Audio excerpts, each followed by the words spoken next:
Moving into a new house was supposed to be a fresh start for my family. After months of searching, we finally found a charming suburban home that seemed perfect. It had spacious rooms, a beautiful garden, and a cozy attic that I thought would make a great hideout for my younger brother and me. Little did we know that this attic held secrets that would turn our lives upside down. From the moment we moved in, we were all excited about the change. We spent the first few days unpacking, arranging furniture, and exploring the neighborhood. Everything seemed perfect, but soon, strange things began to happen. It started with small, seemingly insignificant incidents that we could easily dismiss. However, as time went on, these incidents escalated, leading us to uncover a terrifying truth about our new home. The first odd occurrence happened on our second night in the house. We had just finished dinner, and my mom asked me to take out the trash. As I walked towards the kitchen door, I noticed the door to the basement was slightly ajar. I distinctly remembered closing it earlier. I brushed it off, thinking it must have been the wind or my little brother playing around. A few days later, I was in my room, doing homework, when I heard a noise coming from the attic. It sounded like footsteps. At first, I thought it was my brother, but when I called out to him, he answered from the living room downstairs. My heart raced as I realized someone else might be in the attic. I ran downstairs to tell my parents, but when my dad went up to check, he found nothing out of the ordinary. As the days passed, the strange noises continued.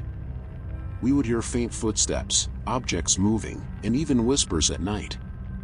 My parents assured us it was just the house settling, but deep down, I knew something was wrong. One night, I woke up to the sound of someone rummaging through the kitchen. I tiptoed downstairs, expecting to find my dad having a midnight snack, but the kitchen was empty. The back door was wide open, and a cold breeze filled the room. I quickly shut the door and locked it, my hands trembling with fear. Things took a terrifying turn one evening when we decided to have a family movie night. We were all in the living room, enjoying a comedy, when we heard a loud thud from the attic. My dad paused the movie, and we all sat in silence, listening. The thud was followed by what sounded like dragging footsteps. My mom's face turned pale, and my brother clung to her, his eyes wide with fear. Determined to get to the bottom of this, my dad grabbed a flashlight and headed towards the attic. I followed closely behind, my heart pounding in my chest. As we climbed the stairs, the noises grew louder. We reached the attic door, and my dad slowly pushed it open. The room was dark, and the air was thick with dust. He shone the flashlight around, revealing old furniture, boxes, and cobwebs. Everything seemed normal until we noticed something that made our blood run cold. In the corner of the attic, partially hidden behind an old wardrobe, was a small makeshift bed. It consisted of a worn-out mattress, a few blankets, and a pillow. Next to it was a pile of empty food cans and water bottles. Someone had been living in our attic. My dad moved closer, examining the area. There were signs of recent activity, fresh footprints in the dust, a still warm blanket, and an open can of food. We immediately called the police, who arrived within minutes. They conducted a thorough search of the house and the surrounding area but found no trace of the intruder. They assured us they would increase patrols in the neighborhood, but the thought of someone secretly living in our attic left us all on edge. The following days were filled with anxiety. We couldn't shake the feeling of being watched, and every little noise sent us into a panic. My parents installed new locks and security cameras, hoping to catch the intruder if they returned. But the fear persisted, making it hard to feel safe in our own home. One night, I woke up to the sound of whispering. It was faint, but I could hear it clearly in the silence of the night. I lay still, straining to make out the words. The whispers seemed to be coming from the walls, growing louder with each passing second. Summoning all my courage, I got out of bed and followed the sound. It led me to the attic door. My heart raced as I stood there, listening. Suddenly, the door creaked open, and a figure emerged from the darkness. It was a man, his face gaunt and eyes wild. He looked as if he hadn't slept in days. I screamed, and my parents rushed out of their room. The man bolted down the stairs, but my dad tackled him before he could reach the front door. We called the police, and they arrived to arrest the intruder. As it turned out, the man had been living in the attic for months. He was a previous tenant who had fallen on hard times and had nowhere else to go. He knew the house well and had found a hidden door that allowed him to move in and out without being noticed. He had been stealing food and personal items, trying to survive without being detected. The incident left us all deeply shaken. We couldn't believe that someone had been living in our home, watching us, and moving around undetected. The thought of it was horrifying.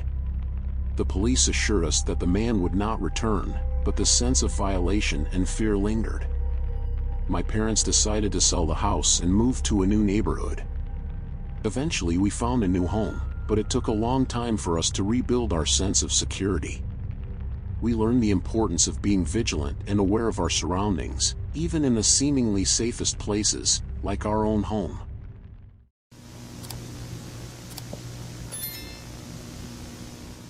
The memory of the day we moved into our new home is still clear, as if it were yesterday.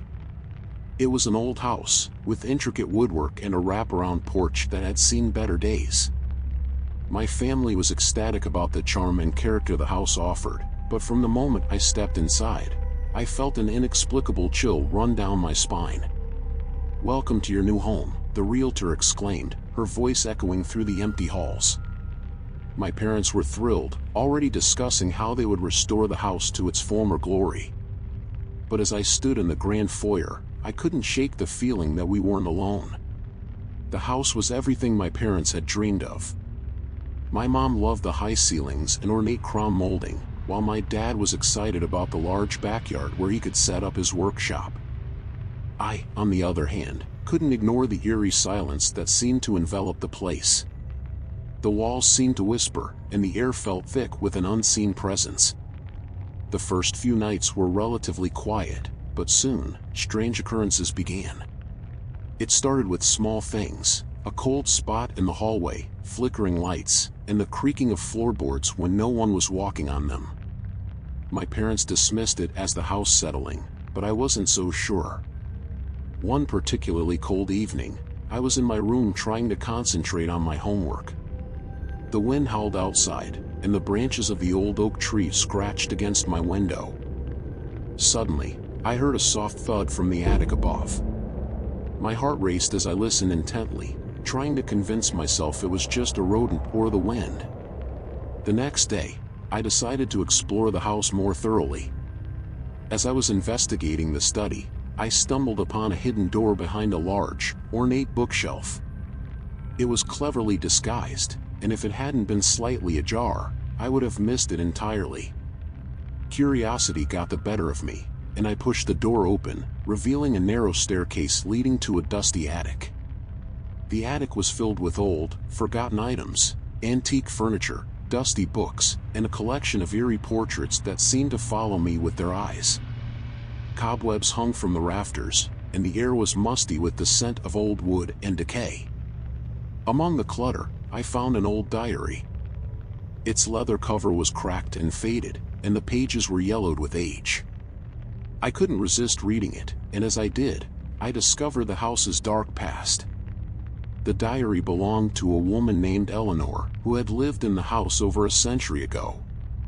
Her entries spoke of strange occurrences, mysterious disappearances, and a malevolent presence that seemed to haunt the house. As I read, I could feel the hair on the back of my neck stand up. Eleanor described hearing footsteps in the night, seeing shadowy figures out of the corner of her eye, and feeling a constant sense of dread. As I delved deeper into the diary, the paranormal activities in the house intensified. I would wake up in the middle of the night to see shadowy figures standing at the foot of my bed, only to vanish when I turned on the light. Objects would move on their own, and my family started experiencing terrifying nightmares that left us all on edge. One night, the tension reached its breaking point. We were all in the living room, trying to distract ourselves with a movie when the lights began to flicker violently.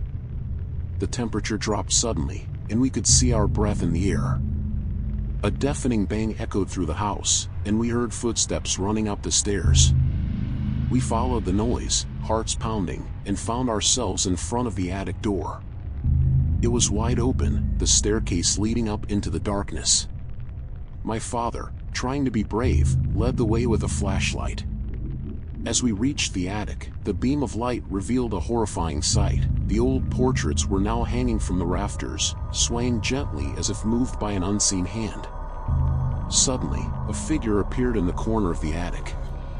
It was a translucent woman in an old white dress, her face twisted in anguish. She reached out towards us, her mouth opening in a silent scream. My mother fainted, and my father grabbed her, dragging her back down the stairs as I followed, too terrified to look back. We barricaded ourselves in the living room, huddled together on the couch. The sounds of the house creaking and groaning filled the air, and we could hear whispers all around us. It felt like the house was alive, and it was angry that we had disturbed its secrets. My father tried to calm us down, insisting that there had to be a logical explanation for everything. But deep down, we all knew that something supernatural was at play. The diary had mentioned a tragic event that had taken place in the house, and I couldn't help but wonder if Eleanor's spirit was still trapped here, seeking revenge for the wrongs done to her. We left the house that night and never returned. My parents put it up for sale immediately, unwilling to spend another night in a place that had caused us so much fear. We moved into a modern apartment downtown, far away from the haunted memories of that old house. I still have nightmares about the woman in the attic and the eerie sense of being watched. The experience left a lasting scar on our family.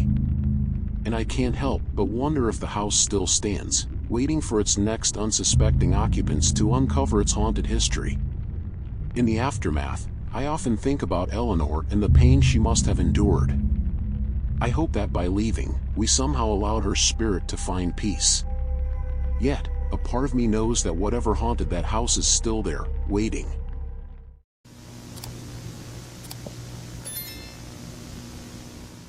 When we moved into our new house, I was excited about the change. It was a quiet neighborhood, perfect for our family. The houses were well kept, and the streets were lined with old, towering trees. Our new home was a charming two-story with a big backyard where my younger brother and I could play. Little did we know that this idyllic setting would soon become the backdrop for one of the most terrifying experiences of our lives. Our next-door neighbor was an older man named Mr. Higgins. He lived alone in a house that was slightly more rundown than the others on the block. At first, he seemed like a typical elderly neighbor. He would wave to us from his porch and occasionally chat with my parents. But as the weeks went by, his behavior grew increasingly strange. It started with small things. I would catch Mr. Higgins staring at our house from his window, his eyes following our every move. At first, I brushed it off as harmless curiosity. But then, I noticed he would be outside at odd hours, just standing there, watching. It was unsettling, but I didn't think much of it. After all, he was just an old man. One evening, I was playing in the backyard when I noticed footprints in the dirt, leading from Mr. Higgins' yard to ours. The prints were fresh, and they circled around our house, stopping at each window. A shiver ran down my spine as I realized someone had been prowling around our property. I told my parents, but they assured me it was probably just a stray cat or some other animal. The next few days were quiet, but the feeling of being watched never left me. One night, I was in my room, getting ready for bed, when I heard a soft tapping on my window. My heart raced as I pulled back the curtain and saw Mr. Higgins standing there. I screamed, and my dad rushed into the room, but by the time he got there, Mr. Higgins was gone. My parents decided to confront him the next day. They walked over to his house and knocked on the door, but there was no answer. The curtains were drawn, and the house looked dark and empty. It was as if he had vanished. They called the police to report the incident, but without any concrete evidence, there wasn't much they could do. A few nights later, I woke up to a strange noise. It was a soft creaking, like someone was walking through the house. I sat up in bed, straining to hear. The noise seemed to be coming from downstairs. My heart pounded in my chest as I crept out of bed and tiptoed to the top of the stairs. I could see a faint light flickering in the living room. As I descended the stairs, I saw a figure moving around in the dark. It was Mr. Higgins. He was inside our house, rifling through our things. I froze, unsure of what to do. Just then, he turned and saw me. His eyes were wild, and he started towards me, muttering incoherently. I bolted back up the stairs, yelling for my parents. They burst out of their room, and my dad grabbed a baseball bat he kept under the bed. We could hear Mr. Higgins coming up the stairs, his footsteps slow and deliberate. My mom called the police, her voice shaking with fear. We locked ourselves in my parents' bedroom, my dad standing guard with the bat. We could hear Mr. Higgins outside the door, trying to get in. The sound of his breathing was heavy and labored. He started pounding on the door, shouting something we couldn't understand. Minutes felt like hours as we waited for the police to arrive. When they finally did, we heard the front door burst open, followed by shouts and the sound of a struggle. The pounding on our door stopped, and we heard Mr. Higgins being dragged away, still muttering to himself. The police took Mr. Higgins into custody and searched his house. What they found was horrifying. His home was filled with photographs of our family, taken without our knowledge. There were detailed notes about our daily routines and personal items that had gone missing from our house. It was clear that he had been watching us for a long time. The police informed us that Mr. Higgins had a history of mental illness and had been off his medication. He had a delusional obsession with our family, believing that we were intruders in his neighborhood. The footprints around our house, the tapping on the window, and the break-in were all part of his attempt to protect his territory. The experience left us deeply shaken.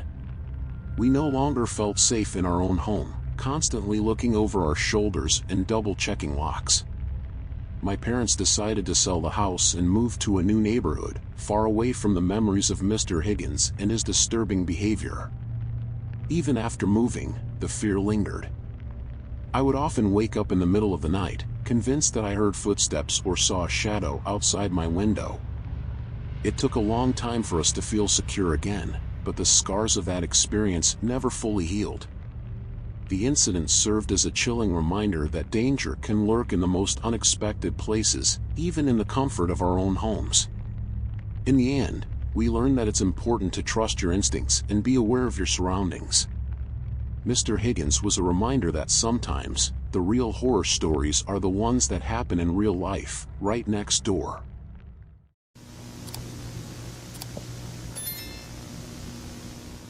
My name is Bailey, and my partner, Kelly, and I had been searching for our dream home for over a year.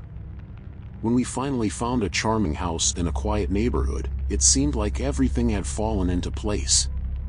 The house was perfect. It had a beautiful garden, spacious rooms, and a cozy atmosphere.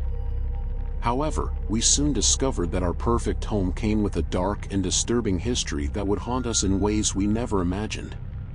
The first few weeks in our new home were filled with excitement and joy. We spent our days painting the walls, arranging furniture, and getting to know our friendly neighbors. We even hosted a housewarming party, and everything seemed to be going wonderfully. One evening, after a long day of unpacking, Kelly and I were sitting in the living room, enjoying a glass of wine. It was a peaceful night, and we were basking in the comfort of our new home. Suddenly, we heard a loud banging on the front door. Startled, we exchanged worried glances. Who could that be at this hour? Kelly whispered, her eyes wide with concern. I got up and cautiously approached the door. The banging continued, more insistent this time. I peered through the peephole and saw a disheveled man standing on our porch. His clothes were dirty, and his eyes were wild with anger. "Open the door," he shouted, his voice trembling with rage. This is my house. You have no right to be here." I felt a chill run down my spine. "Who are you?" I called through the door. "What do you want?" The man's face contorted with fury. "I'm the owner of this house. You need to get out right now." I turned to Kelly, who was now standing behind me, her face pale. "Call the police," I whispered. As Kelly dialed 911, the man continued to pound on the door, shouting obscenities and demanding that we let him in. My heart raced as I tried to keep calm. The police arrived within minutes, and the man was still there, yelling and banging on the door. The officers quickly apprehended him and took him into custody. They assured us that we were safe and that they would investigate the situation. After the man was taken away, we sat down with the police officers to discuss what had happened. They explained that the man, whose name was Greg, had a history of mental illness and had previously lived in our house. He had been evicted several months before we bought the property and had been homeless ever since. Greg believed that the house still belonged to him and that we were intruders. The officers advised us to install additional security measures and to contact them immediately if Greg returned. Despite their reassurances, Kelly and I couldn't shake the feeling of unease. We installed extra locks on the doors and windows, set up security cameras, and even got a dog for added protection. But the fear lingered. A few nights later, we were woken up by the sound of footsteps outside our bedroom window. I grabbed the flashlight and cautiously approached the window, my heart pounding in my chest. As I peered out into the darkness, I saw a shadowy figure lurking near the side of the house. It was Greg. He was standing there, staring up at our window, his eyes filled with anger and desperation. I quickly turned off the flashlight and whispered to Kelly to call the police. We stayed quiet, hoping he wouldn't try to break in. The police arrived quickly and apprehended Greg once again. This time, they assured us that he would be taken to a facility where he could receive the help he needed. But the damage had already been done. The sense of security we had felt in our new home was shattered. The incident with Greg left a lasting impact on Kelly and me. We no longer felt safe in our own home, constantly on edge and vigilant. Every creak of the house, every rustle outside, sent our hearts racing. We became prisoners in our own home, always looking over our shoulders, fearing that Greg might return. We sought support from our neighbors, who were sympathetic and understanding. They shared their own stories of encounters with Greg and offered their help and support. It was comforting to know that we were not alone in this ordeal, but it didn't erase the fear that had taken root in our hearts. Kelly and I considered moving, but the thought of starting over in a new place was daunting. We had put so much effort into making this house our home, and we didn't want to let fear drive us away. Instead, we decided to take proactive steps to reclaim our sense of security. We joined a neighborhood watch group and attended self-defense classes. We invested in more advanced security systems and even got to know the local police officers on a first-name basis. Slowly, we began to rebuild our confidence and sense of safety. Over time, the memories of those terrifying nights began to fade. The experience had brought Kelly and me closer together, strengthening our bond and our resolve to protect our home and each other. In the end, we managed to reclaim our sense of peace and security. Our home, once a place of fear and anxiety, became a sanctuary once again. But we would never forget the night when our dream house turned into a nightmare, and we were reminded of the fragility of safety and the importance of vigilance. If you enjoyed this video, don't forget to subscribe to our channel and hit the like button for more terrifying tales. Be sure to check out our next video for disturbing true home alone horror stories, where we dive into even more unsettling experiences of being alone at home. These stories will leave you on the edge of your seat. See you in the next video.